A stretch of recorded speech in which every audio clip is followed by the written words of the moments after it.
नमस्कार दोस्तों, स्वागत है आपका सीपी स्मार्ट क्लासेस में। दोस्तों, रोजगार समाचार के इस वीडियो में बहुत सारी इंपॉर्टेंट खबरों को चर्चा करेंगे। तो इसमें सबसे पहले बात करते हैं टीजीटी की।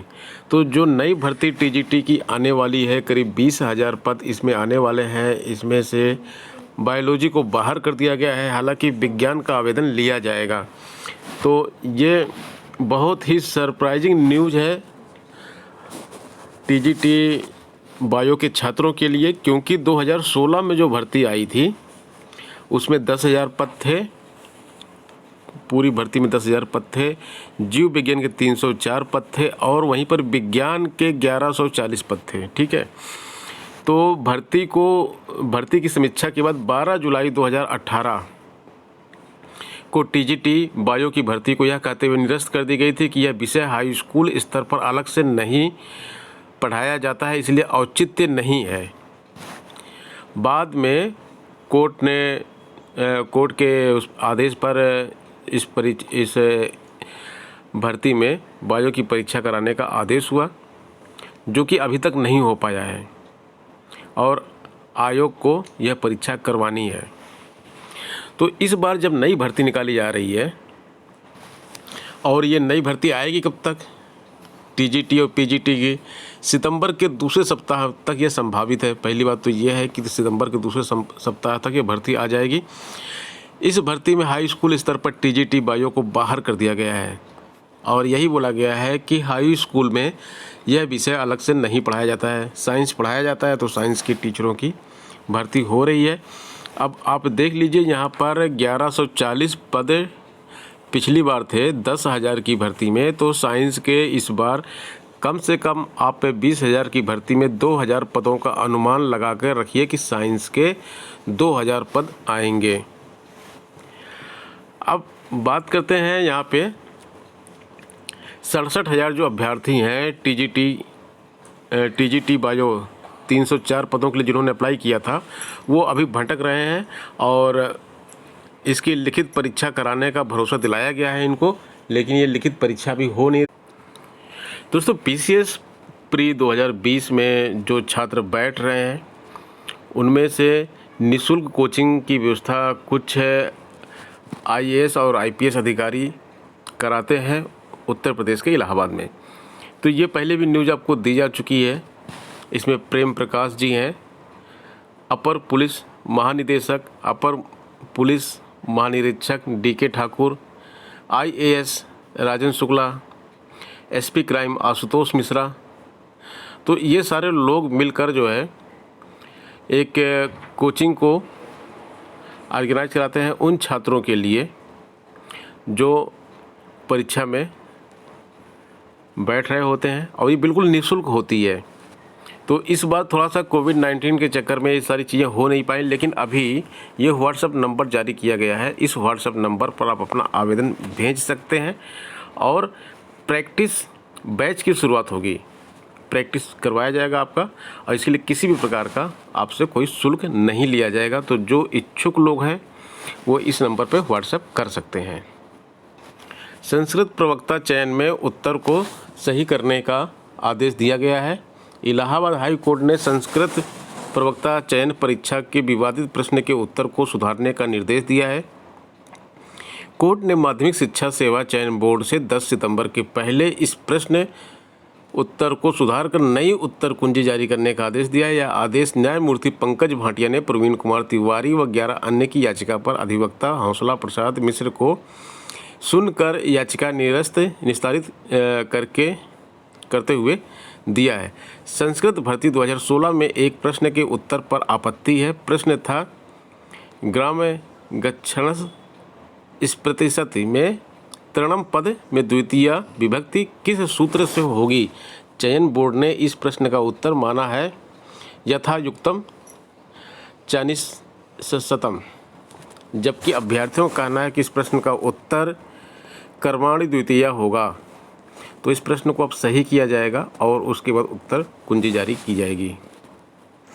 असिस्टेंट प्रोफेसर की भर्ती आरक्षण के भंवर में फंस गई है। 1303 पदों पे भर्ती होनी थी। 2016 के बाद यह भर्ती निकाली जा रही थी। विज्ञापन संख्या 47 में अभी 1150 पदों की भर्ती चल रही है। इसमें काफ़ी छात्रों की ज्वाइनिंग भी करवा दी गई है। 35 विषयों की ये भर्ती थी। उसके बाद अब 1303 पदों की भर्ती निकाली जा रही थी। 11 अगस्त को उत्तर प्रदेश उच्चतर शिक्षा सेवा आयोग को अध्याचन भेज दिया गया है, लेकिन अभी यह भर्ती नहीं निकल पाई है। अब यह भर्ती जो है आरक्षण के भंवर में फंस गई है। अधिकारी किसी न किसी बहाने भर्ती को लटकाए रहना चाहते हैं। कुछ ऐसा ही चल रहा है। असिस्टेंट प्रोफेसर पद की भर्ती में कई साल इंतजार करने के बाद भर्ती का अध्याचन बिना सारी प्रक्रिया पूरी किए जारी कर दिया गया। अध्याचन में क्षैतिज आरक्षण न लगाने के कारण प्रक्रिया लटक गई है। फाइल उत्तर प्रदेश उच्चतर शिक्षा सेवा आयोग व उच्च शिक्षा निदेशालय के बीच दौड़ रही है। जिम्मेदार उचित कार्रवाई करने से कतरा रहे हैं। एडेड डिग्री कॉलेजों में असिस्टेंट प्रोफेसर के 4500 के लगभग पद खाली हैं। खाली पदों को भरने के लिए जून 2019 में विज्ञापन जारी होना था, लेकिन अधिकारियों की सुस्त कार्यप्रणाली के कारण विज्ञापन जारी नहीं हुआ। कुछ माह पहले शासन ने उच्च शिक्षा निदेशालय को 3900 पदों का अध्याचन जारी करने की अनुमति दे दी। प्रथम चरण में निदेशालय ने 11 अगस्त को उत्तर प्रदेश उच्चतर शिक्षा सेवा आयोग को 1303 पदों का अध्याचन भेजा। उसमें क्षैतिज आरक्षण के तहत महिला स्वतंत्रता संग्राम सेनानी आश्रित दिव्यांग अभ्यर्थियों का कोटा निर्धारित नहीं किया। इससे आयोग ने विज्ञापन जारी नहीं किया। आयोग ने उच्च शिक्षा निदेशक से आरक्षण निर्धारित करने की गुजारिश की है। उक्त मामले में उच्च शिक्षा निदेशक डॉक्टर वंदना शर्मा का कहना है कि आरक्षण किस रूप में लागू करना है उसके बारे में शासन से पूछा जाएगा। रेलवे भर्ती के आवेदन में संशोधन की मांग की जा रही है। रेलवे की non technical popular category NTPC की परीक्षा में आवेदन करने वाले लाखों अभ्यर्थियों के आवेदन रद्द किए गए हैं। पिछले वर्ष मार्च अप्रैल में रेलवे में ग्रुप डी की भर्ती के लिए आवेदन किए गए थे और छात्र मांग रहे हैं कि इसमें संशोधन का मौका दिया जाए, क्योंकि हजारों नहीं लाखों फॉर्म इसमें जो है रद्द कर दिए गए हैं और कुल 1,25,00,000 इसमें आवेदन हुए हैं। बहुत बड़ी भर्ती है, बहुत ज़्यादा संख्या में छात्रों ने इसमें आवेदन किया है। दोस्तों, अपने चैनल के कम्युनिटी बॉक्स में मैंने एक क्वेश्चन पोस्ट किया था ARO 2016 और PCS 2020 के अभ्यर्थियों के लिए। गुजरात में सफलता प्राप्त करने वाला पहला मुगल शासक कौन था? इतिहास का प्रश्न है। आप इसका रिजल्ट देख सकते हैं। 887 लोगों ने उत्तर दिया है। 85% बोलते हैं अकबर, 4% छात्र बोलते हैं जहांगीर, 6% छात्र बोलते हैं हुमायूं और 6% छात्र बोलते हैं बाबर। तो इसमें से सही क्या होना चाहिए? आप सबको भी लगता होगा कि 85% जो बोल रहे हैं बिल्कुल सही बोल रहे हैं और अकबर ने गुजरात में सफल अभियान किया था। दोस्तों, इस तरह के प्रश्न आयोग की परीक्षाओं में आपको उलझाने के लिए होते हैं। इसमें आपको ध्यान रखना चाहिए। यही प्रश्न जो होते हैं आपका सिलेक्शन रोकते हैं। इन प्रश्नों को अगर नहीं मालूम है तो इनको छेड़ा नहीं जाता है, लेकिन ये प्रश्न देखने में बहुत आसान लगते हैं। देखिए, यहाँ पे कोई भी कहेगा तुरंत अकबर पे टिक लगाएगा, जैसा कि यहाँ पे 85% छात्रों ने लगाया है। अब इन 85% छात्रों का ये उत्तर गलत है, क्योंकि प्रश्न इन्होंने ठीक से पढ़ा ही नहीं है। पहला मुगल शासक बोला जा रहा है, यहाँ पे पहला शब्द नहीं इसमें लोगों ने पढ़ा, मुगल शासक पढ़ लिया खाली। अकबर पहला मुगल शासक नहीं था। अकबर के पहले भी 2 मुगल शासक थे, एक हुमायूं और एक बाबर। तो कुछ लोगों ने बाबर पे भी लगाया, कुछ लोगों ने हुमायूं पे भी लगाया। अब सही क्या है? सही है हुमायूं। ये 6% जो लोग हुमायूं पे लगाए हुए हैं ये बिल्कुल सही है। हुमायूं ने गुजरात को जीत लिया था, सफलता प्राप्त कर ली थी, मालवा और गुजरात को। आप लोग बहादुर शाह के साथ जो हुमायूं का युद्ध हुआ था उसको भूल रहे हैं। बहादुर शाह का गुजरात पे पूरा कब्जा था और हुमायूं ने बहादुर शाह को गुजरात से खदेड़ दिया था। लेकिन यह जो गुजरात है यह हुमायूं के पास बहुत ज़्यादा दिन तक नहीं रहा। 1 साल के अंदर ही यह उसके हाथ से निकल गया। लेकिन ये सफल अभियान में गिनती होगी इसकी, क्योंकि हुमायूं ने गुजरात को जीता और कुछ राजनीतिक गलतियों के कारण यह उसके हाथ से निकल गया। तो इस तरह के प्रश्नों पर विशेष ध्यान दें जो आरओ एआरओ 2016 की परीक्षा में बैठ रहे हैं और जो यूपी पीसीएस 2020 की परीक्षा में बैठ रहे हैं। एक अन्य प्रश्न मैंने पूछा था, जहांगीर ने किस कलाकार को नादिर-ए-जमां की उपाधि प्रदान की थी? तो यहाँ पे देखिए 84% लोग बोल रहे हैं अबुल हसन। 949 लोगों ने यहाँ पे कमेंट किया है, तो यह उत्तर बिल्कुल सही है। अबुल हसन यहाँ पे सही है। अब यहाँ पे जो लोग 10% मंसूर को बोल रहे हैं, 3% दौलत को बोल रहे हैं और बिशन दास को 4% लोग बोल रहे हैं, तो ये 17% लोग जो उत्तर दे रहे हैं इनके उत्तर सही नहीं है। इन लोगों को करेक्शन करने की ज़रूरत है। अबुल हसन उत्तर यहाँ पे सही है। दोस्तों, यूपीपीएससी की एक न्यूज़ है, यहाँ पे परीक्षा देने से वंचित होंगे अगर वर्ग नहीं बताया है तो। उत्तर प्रदेश लोक सेवा आयोग ने सम्मिलित राज्य अभियंत्रण सेवा परीक्षा 2019 के अभ्यर्थियों से उनका वर्ग पूछा था। आवेदन के समय 2065 अभ्यर्थियों ने वर्ग के बारे में जानकारी नहीं दी थी। आयोग ने उनको वर्ग बताने का मौका दिया। अभ्यर्थियों को 31 अगस्त तक ऑनलाइन अपने वर्ग की जानकारी देनी होगी।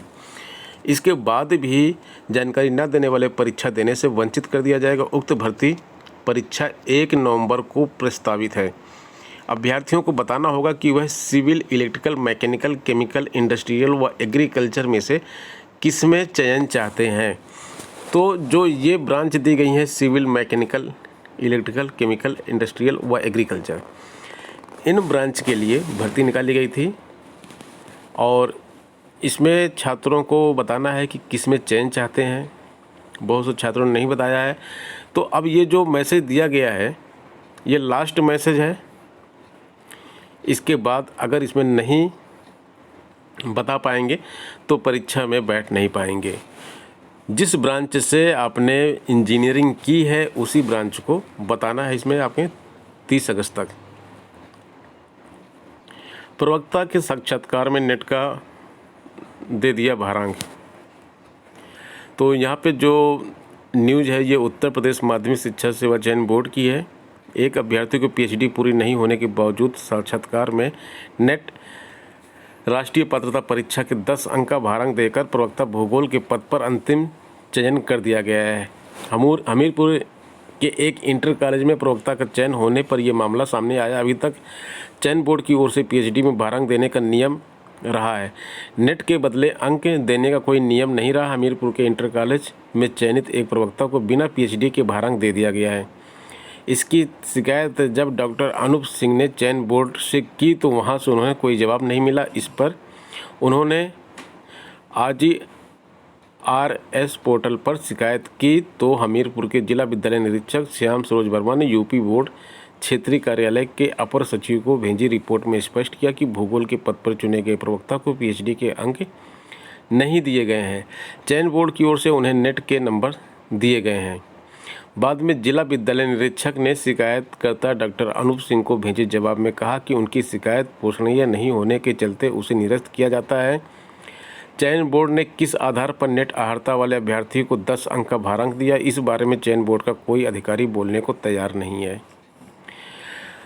भारांक किसको मिलता है? चयन बोर्ड की ओर से टीजीटी एवं प्रवक्ता के साक्षात्कार में बीएड, एमएड और पीएचडी की उपाधि पूरी होने पर भारांक देने का नियम है।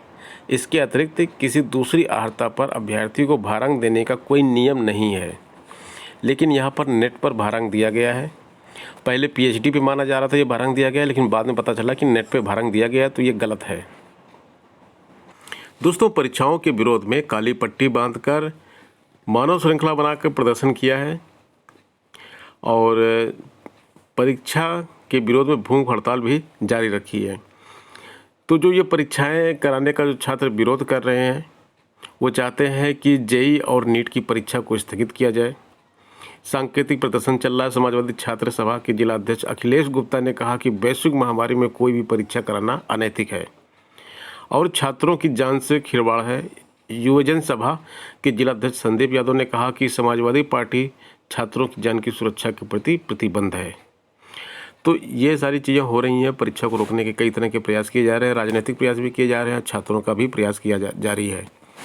इलाहाबाद विश्वविद्यालय में प्रवेश लेने के लिए 1,24,000 आवेदन आ गए हैं। स्नातक के लिए 66,476 और प्लस स्नातक के लिए 18,127 इसमें आवेदन आए हैं। दोस्तों, खेल रत्न के पुरस्कार दे दिए गए हैं। इसमें जो इम्पोर्टेंट पुरस्कार होते हैं, तो राजीव गांधी खेल रत्न किसको दिया गया है? रोहित शर्मा को क्रिकेट के लिए दिया गया है, मरियप्पन थांगवेलु को पैरा एथलीट के लिए दिया गया है, मोनिका बत्रा को टेबल टेनिस के लिए, विनेश फोगाट को कुश्ती के लिए और रानी रामपाल को हॉकी के लिए। आप इसको याद रखिएगा, राजीव गांधी खेल रत्न पुरस्कार जो दिए गए हैं ये आपकी सभी परीक्षाओं में पूछे जाएंगे। अगले 1 साल की जो परीक्षाएं होंगी उनमें ये पूछे जाएंगे। अर्जुन पुरस्कार भी आपको, जो इम्पोर्टेंट अर्जुन पुरस्कार हैं इसमें से वो पूछे जा सकते हैं कई परीक्षाओं में, तो इसको भी आपको याद रखना पड़ेगा। जो भी इम्पोर्टेंट है उनको देखिएगा। द्रोणाचार्य पुरस्कार लाइफ टाइम के लिए एक होता है और एक द्वितीय श्रेणी का, तो ये भी पूछे जाते हैं। द्रोणाचार्य पुरस्कार भी पूछे जाते हैं।